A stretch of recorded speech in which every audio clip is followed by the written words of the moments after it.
All right, let's move on to life safety items, capital improvements. Tonight, I would like to introduce to the Board of Education Joe Papa-Nicholas from Nicholas and Associates. He's owner and will also be a part of, is it primary owner or part owner? I have interest in it. It's a family-owned company. Family-owned company. And Joe is also going to be serving as our project manager, which under our agreement's about 20 to 30 hours a week, and monthly board reports. But I wanted Joe to meet the Board of Education, so we know that Carrie's the architect, Joe's the CM, and I wanted Joe to introduce himself and talk about a little bit. Carrie and I have already got to work last week and started to do some things, and him and Joel are working on some things this week. So Mary Ann has a little timeline up on the overhead. I think you all have a little handout by your iPads as well. And Joe, the floor is yours. Joe Papa-Nicholas, Nicholas and Associates. Just want to thank everybody for the opportunity to provide the district construction management services. This is what we do, and we're excited to get started. My main objective for tonight is just to kind of bring you through our preliminary game plan from now into August of 2015. Assuming the contract gets approved tonight, which I'm hopeful it will. I will be on site personally Thursday. Right now we're in the conceptual stage, so we're very, very early in the design process, pre-construction phase. I will be meeting out here with a roofing contractor as well as a demolition contractor to kind of get a feel for the scope of work, get their input, get their feedback, along with the engineer of record and architect of record as we start creating bid packages. So we're off and running. I decided to break up the work into 2 bid phases. I think it's advantageous if we could take advantage of performing the demolition work during the winter months. So when the weather does break, we are full throttle into building development and the site work. I feel we gain 4 to 6 weeks minimum by breaking up into 2 bid phases. If anybody has any questions along the way, interrupt me and feel free to ask. So currently, we're looking at an out-to-bid date of December 15th with a bid opening on January 6th at 11 a.m. To then hit the board meeting date of January 13th. Right now, our main goal is to complete our abatement analysis to confirm whether or not asbestos may be contained within the existing structures and or lead paint or anything of that nature that may need to be abated. We do not have that report back yet, but when we do, we'll see where we have to go from there. We do need an asbestos clearance letter in order to submit to the county for a demolition permit. So again, this is critical to that bid phase 1 work. So just generally speaking, our goal is to have the demolition scope work complete middle of March, March 20th, which leads into the balance of work. So, Joe, I got a question for you Sure. on this abatement. So if the report comes back and says there's lead or asbestos at all, your abatement or the abatement we will be using will not affect the neighbors or the school or anything like that? No, we'll coordinate direct with the environmental consultant to make sure that we are going through that process in the right fashion. And the district's using Environ as their environment consultant. That's the same engineer that did the air quality study for us on the pool, and they're very well respected. And then with the demolition, because there will be some noise and dust and everything else, you will be coordinating with the school to make sure that there's no major due problems at all. Am I right? Absolutely. We also are, go ahead. Go ahead, Joe. I just wanted to highlight we have in there that we need to set up meetings with District 96 Sure, Superintendent. we want to reach out to them. I mean, principals it's for key. Hollywood. Communication's key. We want to make sure we sit down with the surrounding area, especially the school. Make sure we coordinate our work with their day-to-day operations to rule out any conflicts. Okay. So we will do that. When you say owner, the note that says owner abatement work is critical to the above tie line, for a structure that old, it's likely they're going to find some lead and asbestos, wouldn't you say? Sure. Probably.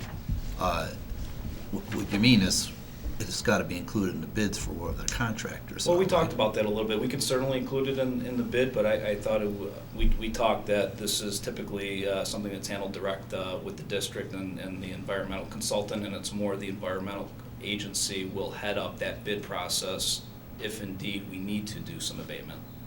So it still will be bid out. It'll be through the environmental consultant. Well, let's start with one thing. There's nobody that works for our district that's going to do any abatement work, right? Correct. We're not qualified to Correct. do that. Okay. So the second thing is, whether you do it for the environmental person or not, what your intent then would be to as asbestos, have it removed before the demolition starts? Yes, And however you do it for the lead too, right? correct. Okay. Because you cannot even submit for a certificate until you can come with a letter saying that everything's been abated. That's correct. And that will come from the asbestos consultant, Okay, from the environmental consultant. you got it.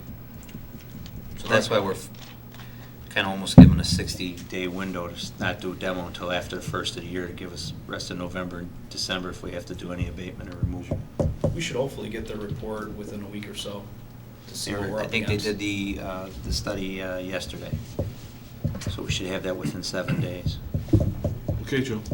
Go Did ahead. we, you don't know if we included cost for removal of lead and asbestos in our bid, in our cost of estimate, did we? Carrie might have had it in the general 6.5 or 7 million in there. That's with the contingency too. Okay. All right, Joe. So just to wrap it up, bid phase 2, there are a few dates here that are to be determined, which we'll coordinate that with the administration and DLA and the engineers to see how we progress through the design phase.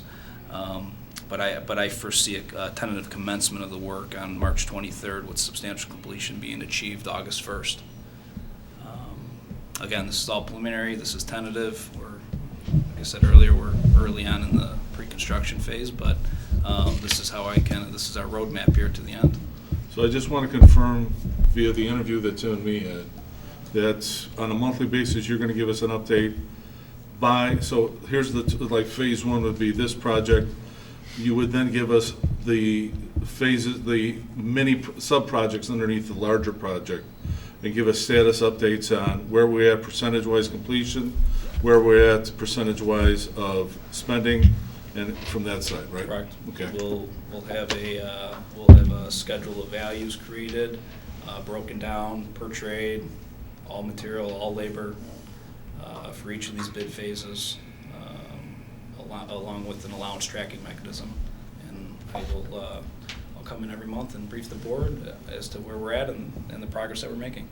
So Joe and I talked a little bit, and we'll focus on the COW meetings, or the Committee of the Whole meetings, after the first year, so January, February. I think there might only be one meeting in March because of spring break, and then April's back to 2. But we could use the COW meetings to have him come and do his update, since that's more reporting out. Him and I also talked about some districts that have facilities committees, like we do here with Tim and John. We can do those as long as they're open to the public. If we need to have a meeting, an update on the project, or discuss something, we just do it in the morning. And as long as it's open to the public and in the district office, that seems to be a practice that other districts have used. So if we need to do shorter meetings for updates, or if there's any problems, we could include the facilities committee there and open them to the public. There's one clarification. Matt correctly talked about how we're going to report to the board, but our understanding was that during the construction, we're going to be reporting on a weekly or bi-weekly basis to Tim and to Kevin, because waiting a month to find out we're having overruns on a short project is too long to wait, right? Sure. Yeah, each week we'll have an owner-contractor meeting or owner-construction manager meeting, so it'll be myself in attendance, Kevin, architect, possibly an engineer. We will go through 2-week outlooks, progress of the overall schedule, each and every week. Okay. With Thanks, regards to your phase 1, the demolition, there's been some concern about there was soil boring tests and the whole issue with drainage. And I know we're doing this in the middle of winter where the ground's going to be potentially frozen. How are we going to know that we're not gonna come across any contingencies if are we gonna be hamstrung on what we can do on the soil, after the demo? I during haven't that seen the time? geotechnical report yet. Way I foresee, we're gonna, again, this, I'm meeting Thursday with the demolition specialist, and I'll be working with the designers of record on this. The one unforeseen is what's under the ground foundation. All right. You know, how deep do we have to dig to do a full removal of the foundation system? We don't know that. Is it 3 feet, 4 feet, 10 feet? So to answer your question, we don't know that right now, but we're gonna do some investigation because we wanna make sure that our bid packages include and rule out as much unforeseen types of conditions that we may encounter during construction. And with the winter and, potential frozen top layers, and is there gonna be, do you assess it as a problematic no? Now, the way we'll create the bid package, at the completion of the demolition scope of work, they'll be responsible to infill any excavation that may be left over with aggregate back up to a safe and level surface, so. Couldn't find any plans from the original stadium to see how deep the foundation is, because it was built in 1959. So we may have to create some design criteria, some parameters. We don't want contractors just to assume things. So there might that be a chance you're gonna do some boring inside just to see what's, to some degree, yeah. yes, but borings are only obviously representative of that individual area.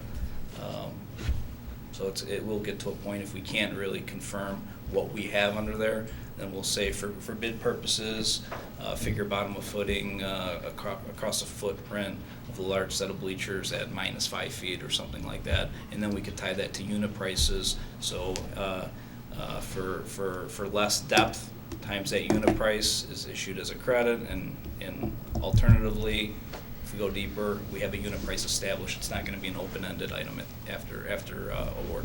So. Any other questions for Joe? I look forward to seeing updates and progress, and as Tim and me both stated in the interview, we want to make sure that we over-communicate and not under-communicate. Am I right, Tim? That's right.